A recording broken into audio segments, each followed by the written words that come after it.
Welcome to the AI Accelerator Podcast, where we turn AI from a corporate buzzword into an unfair advantage. I'm Matt Zembruski, and this is the show for leaders who are done talking about AI and ready to execute. Today, I'm joined by Joe Anderson, founder of Connex E-Commerce. Joe's journey is a rare one. He built his first website at just 11 years old back in 1995, and long before tech startups were even a trend. With no formal technical training and no outside investors, he went on to build accounting, e-commerce, payment, and shipping software, growing his company from a mere $20 investment into a business that has grossed over $8 million. Today, Joe works at the intersection of e-commerce, accounting, and financial systems, helping businesses gain clarity, control, and scalability across their operations. Joe, welcome to the AI Accelerator Podcast. It's great to have you here. Yeah, thanks a lot. It's great to be here too. Joe, your story is a very interesting one to me, and we had met briefly before, but to share it with our audience, you built your first website back at back when you were 11 years old. I was playing with computers back then too, but I certainly wasn't building my first website. And take us back to that moment. What pulled you into building software so early and got you that technically hands-on? So you could start to create value from what you were doing with computers? I remember when I think it was 1995, I was in the 6th grade in middle school, and our teacher took us to the middle school library for New Technology Day. They were showing us all these new things. They had a DVD player back then, which was a big deal. They're like, oh my God, you don't have to rewind tapes. And the DVD was like 16 inches, like a big pizza. It was just huge. And like, yeah, you could push the one button and you get to chapter 1, which was like amazing to somebody who grew up with, cassette tapes. We constantly had to rewind. I'm not sure if you remember those cassette tapes where you would rewind them and then the film would pop out everywhere and like all over the place. Yeah, absolutely crazy. And one of the things they showed us was something called the internet. And he's like, oh, you can search for things. And when I was that age, I had the Sega Genesis. I was trying to beat Sonic the Hedgehog, but I was trying to go from beginning to end. There were no save states. And if you lost all your lives, you had to start over again. And I just couldn't beat the game. And I go on the internet and I search for a cheat code, up, down, left, right, ABC, and boom, I was instantly at the last level of the game. And that's how I got interested in the internet. And I met another kid, a friend of mine named George, and him and another guy were building something called a website. And I'm like, oh, well, that looks pretty cool. Like, you can build websites. And that's how I learned at a young age, because I was interested in video games and cheats. And I had some basic website development skills when I was 12 years old. I think that how it shaped the way I think today is that there are workarounds everywhere, but you have to look for them.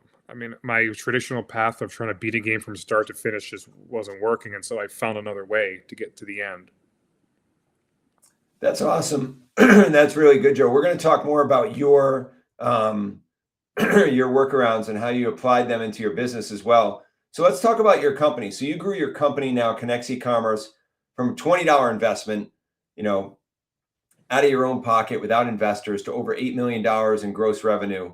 And what principles or habits really made that kind of long-term growth possible for you?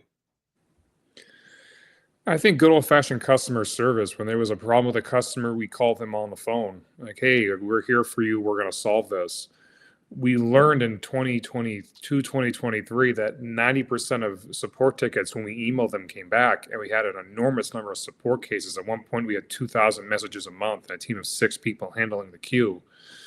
We realized that 20% of the tickets, 80% of the tickets came from 20% of the customers. And so we were able to call people and, solve problems over the phone and effectively cut down on a number of the tickets that we had.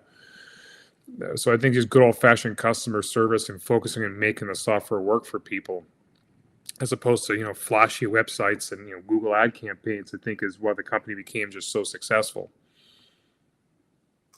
So let's lean into that a little bit more, Joe, with the software aspect of it. What was the real aha moment for you with your software when you can, being customer centric as you're sharing? I also agree it's so important. So what was the aha moment where you connected the point where you realized it could be really meaningful of how you could change a customer's life and a business's life with accounting, e-commerce, and financial operations? Where did you get to sort of the problem solution moment in your head? Well, at my company, we had, I think it was 2016, we had about 400 sales a month, and I'd have to match these 400 sales to an accounting system, make sure all the sales are in there, that we accounted for everything. I used to spend 10 hours a week because orders were missing or the totals were wrong. I could never make the numbers match up. And I wrote special software to take these sales and summarize them. And now it takes me a few minutes a week instead of 40 hours a month. And what the aha moment was, now that I have the 40 hours a month, I can work on fixing other problems at the company, managing employee performance, working with a marketing team. I think that was the aha moment, that you can make 40 hours a month is a lot of hours. That's time for self-care, time to go work out, go play tennis, play golf, as opposed to doing a manual task. That's really cool. And you basically solved your own problem, your own challenge that you had there to free up more time for yourself. And then you applied it right into your offerings for companies, which is really cool. Let's talk a little bit about AI. This is the AI Accelerator Podcast. I'm a big believer that AI can really accelerate anything you want, good, bad, or ugly. And hopefully we can accelerate a lot more of the good. And most people think of AI and software as a way of saving time. And you're talking about time saving and what you've done for customers. From your perspective, how does AI or your software really help change financial clarity and decision making, not just the efficiency side? Well, I think that with AI, it's all about the context. I mean, you could take and I've done this before, take a spreadsheet report and upload it and say, AI, based on this, data set, give me some financial insights. It's great at building custom reports. For example, like if I were to upload my P&L report for the last 3 years, what was my best selling product category? Can you give me like a trend? I think it's great at doing that. In what way is a company performing better? What way is a company performing worse? In what areas are we investing heavily and what areas we need to invest less and more. I actually determined, looking at one of the P&Ls, that our software development received 3x the investment as marketing, and so I've tried to shift some of the funding over to the marketing. I think that AI can change financial clarity and decision making by giving you insights you normally wouldn't get from an accounting system. Do you have it's interesting with to get to a practical example from your experience working with hundreds and hundreds of clients and so forth. Can you share an example of where AI or automation through your software really helped a business gain better visibility or control over their finances, operations, cash flow? You're sharing some great examples about your company, which I think is fantastic. I want to lean into a little bit more about. Yeah, I'll give you an example. We had one customer, they sold 350 products, and we used machine learning and AI to look at her data over the last, I think, 6 months. And she had 5 different selling channels, 350 products. She had a lot going on. And I told her, I said, of all this information, if you were to sell 5 of your 350 products, you would retain 95% of your revenue. And if you were just to sell through these like 2 channels, these payment methods, you would be fine. They've added all these additional products and payment methods to grow the business, but they're not working and they lack the insight. Many companies think that by selling more products, adding more channels, and they're going to grow the business, but in fact, you're adding overhead and complexity. You want to sell what's doing real, focus on what's selling really well, focus your system. And that's where I think AI can help, especially with machine learning, looking at a data set. That's a really, really good example, Joe. Thank you for sharing that, because that can add a lot of value to our audience that are trying to build out, like your client was in this example, like trying to build out lots and lots of products and services and continuing to move in that direction. Sometimes that complexity does not necessarily move the needle forward in a smart way. Let's talk about the personal use of AI. You're obviously a technologist since you were a young kid, and you've been involved with all different types of technology for your company, and I know personally, professionally. How do you personally use AI in your day-to-day work right now, or do you? Whether it's accounting, advisory, system design, or just playing around, video games, anything.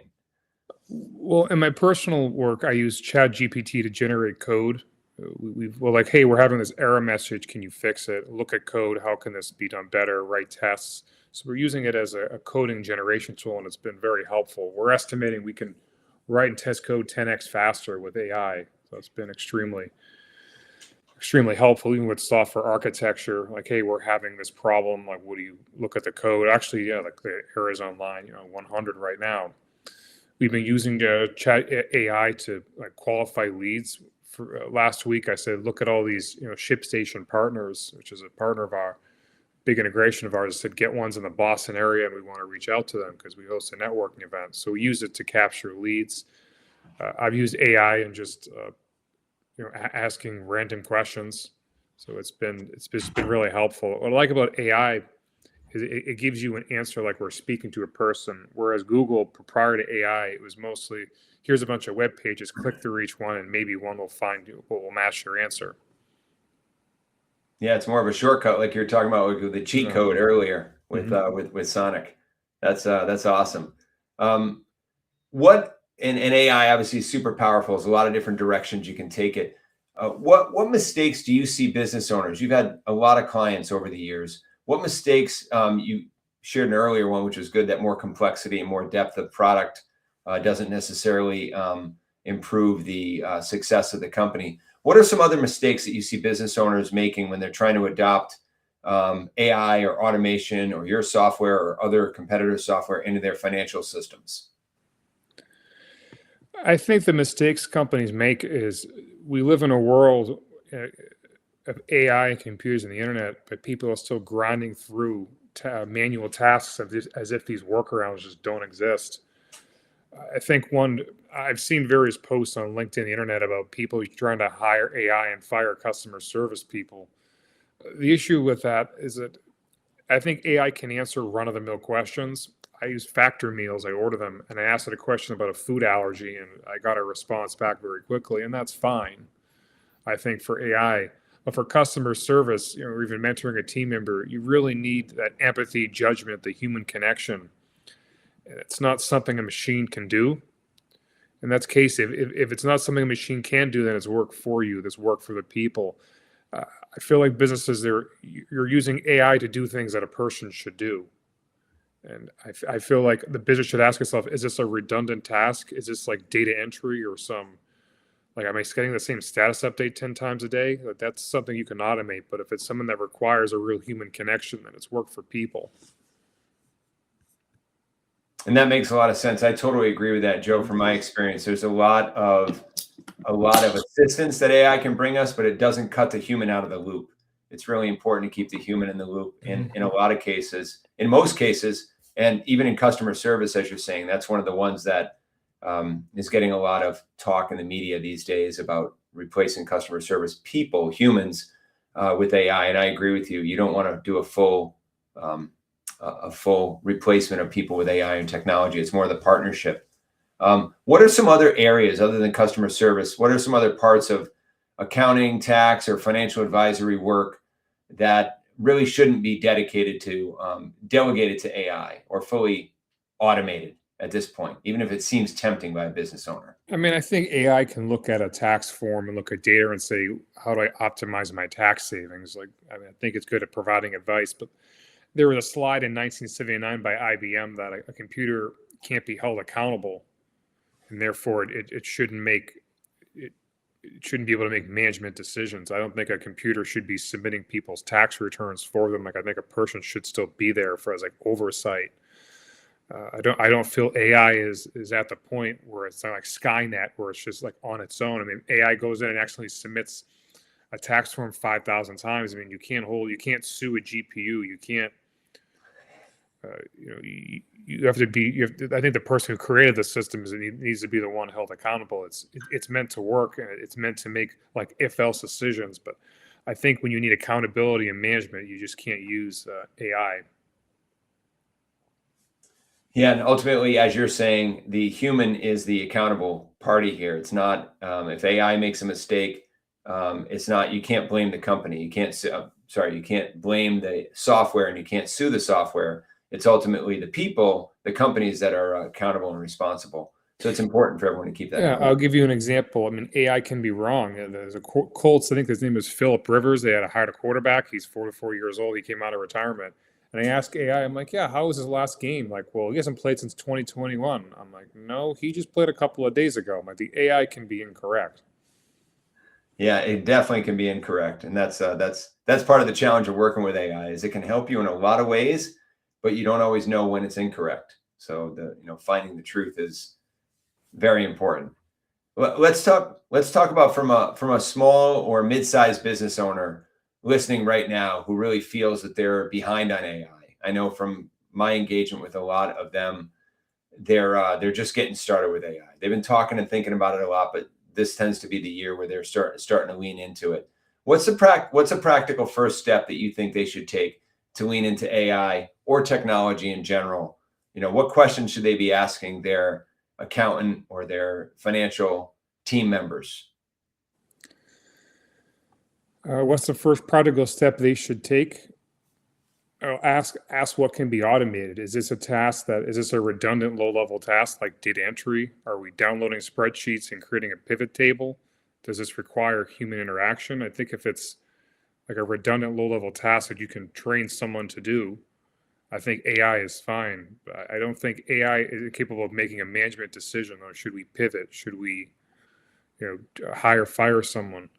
So I think for mid-sized business owners working on are these redundant low-level tasks that can be automated, and can we save people from performing, redundant work that can burn them out physically, emotionally, or both? Yeah, it's really important. Taking care of the health of the person is really important to me as well. I really view the success of a company as not only delivering more value more quickly to their customers and more effectively and at higher quality, but also taking care of the people. The healthier the people are, the better.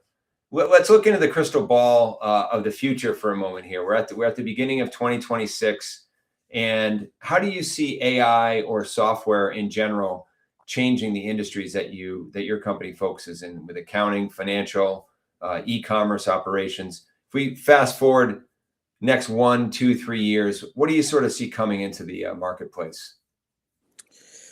I think custom reports, one challenge I've seen with many accounting systems is there's not great reporting functionality. Being able to look at a data set and say, all right, here's all my data, give me some sort of financial insight, create a dashboard for me. And I think AI is great at doing it. I mean, looking at data and making a report, it's perfect because it's not a management decision. It's just giving me information. It doesn't require a human connection or touch to look at a spreadsheet and generate a report.